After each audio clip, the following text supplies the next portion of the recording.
चाहन्छु किनभने हामी नेपाली समाजमा छौं र we are from Bengali community so just we have break down the Bengali language and we should improve the Nepali language from anywhere in the Nepal so Nepali language लाई कसरी मजबूत बनाउने कसरी बलियो बनाउने कसरी सरकारी कार्यालयमा बोल्ने यो कुराहरू ध्यान दिनुपर्छ किनभने हामी नेपाली हौ हाम्रो जन्मदत्ता केमा छ नेपाली भाषा नागरिकता केमा छ नेपाली भाषा विवाह दर्ता केमा छ नेपाली भाषा लाल पूर्जा केमा भन्छ नेपाली भाषा हरेक कुरा नेपाली भाषामा छ भने हामी नेपाली किन नपढ्ने पढ्ने कि नपढ्ने सिक्ने कि नसिक्ने र टीचर र विद्यार्थीहरूलाई म अवश्य रिक्वेस्ट गर्न चाहन्छु यो बुक म बिस्तारै यो सबै कानुनी प्रक्रिया पूरा गरिसकेपछि म यो मदरसामा लिएर एक्स्ट्रा सिलेबसमा तर म राख्न सक्दिन तर एक्स्ट्रा राखेर हजुरहरूले लाइब्रेरीको रूपमा होस् कि एउटा टिचरले राखेर यसको क्वेशन आन्सर अध्ययन कसरी गराउने म अवश्य कोसिस गर्नेछु यति भन्दै म निजामुद्दिन नदवी साहब जुन अरू बुक पनि ट्रान्सलेट हुँदैछ र मेरो प्लान छ म नदवी साहबले पनि भनेको छु यो नेपालीमा तपाई लागू गर्नु बिस्तारै म यसलाई इंग्लिश ट्रान्सलेसनको गर्नको लागि म कोसिस गर्छु यसको बुक जसरी नेपाली अनुवाद भयो ठ्याक्कै यसको इंग्लिशमा म ट्रान्सलेट गर्ने कोसिस यदि मसँग टाइम भयो भने र म कोसिस पनि गर्छु भइसक्यो इंग्लिशमा ल धेरै बधाई छ त्यसो भए मलाई थाहा थिएन इंग्लिशमा भयो धेरै राम्रो जसलाई इंग्लिशमा पढ्न मन छ इंग्लिशमा पढ्नु तालिमुल इस्लाम नेपालीमा पढ्न छ नेपालीमा पढ्नु तर अवश्य पढ्नु होला किनभने यो बुक फेरि यो नसोच्नु कि यो बुक पढेन भने म नेपाली नै सिक्दिन होइन हाम्रो मदरसा नेपाली सब्जेक्टहरु छ कि छैन सामाजिक छ साइन्स नेपालीमा छ त्यसपछि नेपालीमा छ कि छैन हामी त्यहाँ पनि कोसिस गर्छौं तर इस्लामका केही कुराहरू हामी यो बुकबाट पक्कै नेपालीमा सिक्नेछौं यति भन्दै म आफ्नो दुई चारवटा शब्द यही टुङ्ग्याउँछु धन्यवाद थ्यांक यू मेरो टीचर टिम्स र मेरो स्टुडेन्टहरु थ्यांक यू भेरी मच रहमतुल्लाहि व बरकातहु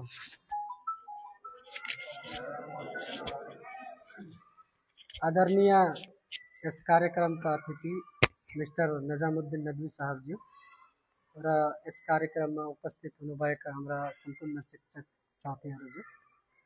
र मेरो प्यारा विद्यार्थीहरुजीहरु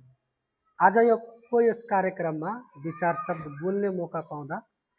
म आफू एकदम खुसी छु र यो कार्यक्रम मिस्टर निजामुद्दिन नदवी साहब ज्यूको अनुरोधको कारणले मैले टाइम दिएको हो र यो कार्यक्रममा यो इस्लामी शिक्षा यो बुक चाहिँ उहाँले आफ्नो आर्थिक सहयोगबाट उहाँले प्रकाशन गराउनु भएको छ यो मेन यो बुकको राइटर किफायतुल्लाह साहब जी हुनुहुन्छ र यो किफायतुल्लाह साहब ज्यूले अनुवादक उहाँले उर्दूमा लेख्नु भएको थियो सुरुमा म एकदम सर्टमा बोल्छु उहाँले अनुवादक चाहिँ मोहम्मद जमील रमजान नदवी साहबले उहाँ गोरखाली हुनुहुन्छ उहाँले यो नेपालीबाट अनुवाद गर्नु भएको छ र यो अनुवाद गर्दाखेरि प्रकाशन कसले गरेको हो त who is the publication for this book यो पब्लिकेशन गर्ने Alnoor research and publication centre नेपालले यसलाई प्रकाशन अथवा पब्लिकेशन गरेको छ किन गर्यो अब यो पब्लिकेशन गर्नले खर्चहरु त हुन्छ यो खर्च गर्ने यो किताब मोहम्मद निजामुद्दिन नदवी कोशी गाउँपालिका सुनसरी व्यक्तिगत आर्थिक सहयोगद्वारा प्रकाशित गरिएको छ गर्नु भएको छ मैले तीन चारवटा कुरा बोले शर्टमा मेन राइटर किफायतुल्लाह साहब ज्यू अनुवादक मोहम्मद जमील साहब ज्यू प्रकाशन गर्ने Alnoor research centre of Nepal र यो किन आवश्यक पर्यो त सुरुमा जान्नु पर्यो आवश्यक किन पर्यो भने वहाँ निजामुद्दिन साहब ज्यूले पनि भन्नुभयो हामी नेपाली हो सुरुमा के हो हामी नेपाली हो र नेपालीको भाषा नेपाली हो कि होइन हाम्रो देशको नाम के हो नेपाली र उसको भाषा के हो नेपाली र यो तालिमुल इस्लामको नेपालीको अर्थ के हुन्छ इस्लामी शिक्षाको अनुवाद के हो इस्लामी शिक्षा यसको मिनिङ चाहिँ तालिमुल इस्लामको नेपाली अनुवाद इस्लामी शिक्षा इंग्लिशमा बोल्दाखेरि एजुकेशन अफ इस्लाम मैले उर्दूमा के नाम छ तालिमुल इस्लाम नेपालीको नाम के हो इङ्ग्लिसको नाम के हो? Education officer. तर यो अनुवाद गर्नु आवश्यक किन पर्यो होला? किनभने म पनि यही मदरसाबाट पढेर आज यस विद्यालयको चेयरम्यान बनेको छु र उहाँहरू पनि मेरो हाफिज अब्दुल कय्युम साहब मेरो टिचर हुनुहुन्छ। उहाँको पनि म जहिले रेस्पेक्ट गरिरहेको हुन्छु। सुरुमा यदि यो तालिमुल इस्लाम 20 वर्ष अगाडि अनुवाद भएको भए हामी जुन क्वेसन आन्सर गर्छौं अल्लाहको नबीको बारेमा,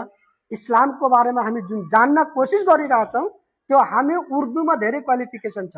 उर्दू ल्याङ्ग्वेजमा कुनै किसिमको कमी कोताही छैन र यो बुक किन पढ्नु? उसको कारण तालिमुल इस्लामको अर्थ इस्लामी शिक्षा हो। यो इस्लाम धर्मको आधारभूत शिक्षा, नैतिक मूल्य, आचरण, इबादत तथा मानव जीवनलाई सही मार्गमा डोर्याउन ज्ञानसँग सम्बन्धित छ। तालिमुल इस्लामले सत्यता, इमानदारी, अनुशासन, सम्मान, दया र मानव सेवाको शिक्षा दिन्छ। यसले असल चरित्र निर्माण गरी समाजमा सकारात्मक योगदान दिन प्रेरित गर्छ। शिक्षा केवल ज्ञान प्राप्त गर्नु मात्र नभई असल व्यक्ति बन्नु पनि हो भन्ने सन्देश तालिमुल इस्लामले दिन्छ। यो एक्ज्याक्ट र सही कुरा पनि हो। किनभने जबसम्म हामी हमारी किताब चमन इस्लाम जुन हाम्रो मदरसा अथवा अल ओभर नेपालको मदरसामा जुन सरहरूले, मौलाना साहबहरूले जुन टिचिङ गरिराख्नु भएको छ त्यो हुन थियो। एक जमानामा हामी उर्दू धेरै ठुलो राजाको भाषाको राजा थियो। तर अहिले हामी आफै हेरौं, निजामुद्दिन साहबले एउटा कुरा धेरै राम्रो गर्नुभयो। हामी सरकारी कार्यालयमा जाँदाखेरि हामीलाई घुसपेट भनेर हेर्न खोज्छ, शंकास्पद कुरा हेर्न खोज्छ अनि के गर्छ? सरजमिन तोकिदिन्छ। किनभने our Nepali language is not a very frequent. हामीले फ्रिक्वेन्ट तरिकाले नेपाली बोल्न आउँदैन र हाम्रो समाजका जुन महिलाहरू छ उहाँहरू जाँदाखेरि अझै समस्या क्रिएट हुन्छ। त्यही भएर समाजमै यो हाम्रो विद्यार्थी जुन छात्रहरू हुनुहुन्छ, लेडिज यी विद्यार्थीहरू, उहाँले यो कुराहरू नेपालीमा जानो भने नेपाली साथीहरूलाई, नेपाली जनताहरूमा अथवा नेपालको कुनै पनि राजधानी, कुनै पनि प्रदेश कार्यालय, कुनै पनि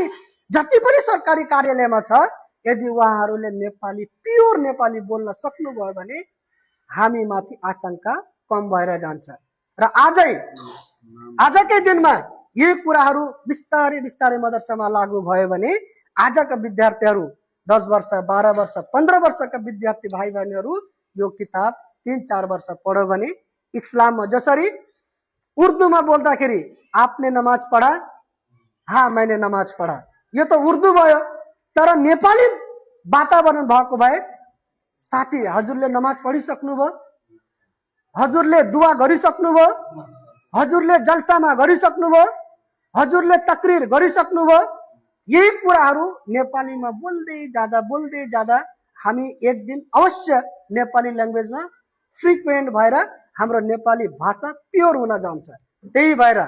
यही मदरसामा म हजुरहरूको क्लासमा जाँदा, हजुरहरूको कक्षाको अनुगमन गर्दाखेरि म नेपाली सरलाई, हाम्रो भूपेन्द्र सर, उहाँ बीएड र ब्याचलर कम्प्लिट गर्नुभएको छ, धेरै क्वालिफाइड नेपाली टिचर हो। उहाँसँग पनि म धेरैचोटि रिक्वेस्ट गरिरहन्छु, सर हजुर नेपाली पढाउँदाखेरि नेपाली भाषाको मात्र युज गर्नु होला। र हजुरहरूलाई पनि म रिक्वेस्ट गर्न चाहन्छु, नेपाली पिरियडमा, नेपाली घन्टीमा नेपाली बाहेक बंगाली युज गर्दै नगर्नु। किनभने हामी बेंगली समाज हो र हामी बेंगली समाजलाई नेपाली बोल्दा अलिकति झन्झटिलो हुन्छ। त्यो कुरा म सानो एक्जाम्पल दिन्छु, मेरो टाइम बढी भइरहेछ, सानो एक्जाम्पल दिन्छु। हाम्रो मलदैया गाउँ एउटा सलकपुरमा छ, थाहा छ हजुरलाई? सलकपुर जानु अनि बल्ल थाहा हुन्छ व्हाट इज नेपाली ल्याङ्ग्वेज। त्यहाँको बच्चाहरू, त्यहाँको महिलाहरू, त्यहाँको विद्यार्थीहरू, ससाना भाइ बहिनीहरू, हाम्रो हजुरबुवाहरू, हजुर आन्टीहरू जो हुनुहुन्छ सबले मजाले नेपाली बोलिराख्नुहुन्छ। किनभने वातावरण पाएको हो नि। तर हामी बेंगली सरकारी कार्यालयमा जाँदा एउटा सस्तो खालको वातावरण क्रिएट हुन्छ। तर त्यही सलकपुरको मान्छेहरू कुनै कार्यालयमा जाँदा फ्रिक्वेन्ट नेपाली थाहै लाग्दैन। हि इज बेंगली समाज, यो बिलोङ्स, हामी हुन्छ नि बेंगली समाज, हाम्रो भाषामा केही न केही बेंगली मिलावट हुन्छ जति ट्राई गरे पनि। त्यही भएर म अन्तिममा धेरै कुरा नबोली, बोल्न त धेरै कुरा बोले र अन्तिममा के कुरा बोल्न चाहे भने मेरा प्यारा साथीहरू र म आफ्नो मौलानाहरूलाई पनि रिक्वेस्ट गर्न चाहन्छु किनभने हामी नेपाली समाजमा छौँ र वी आर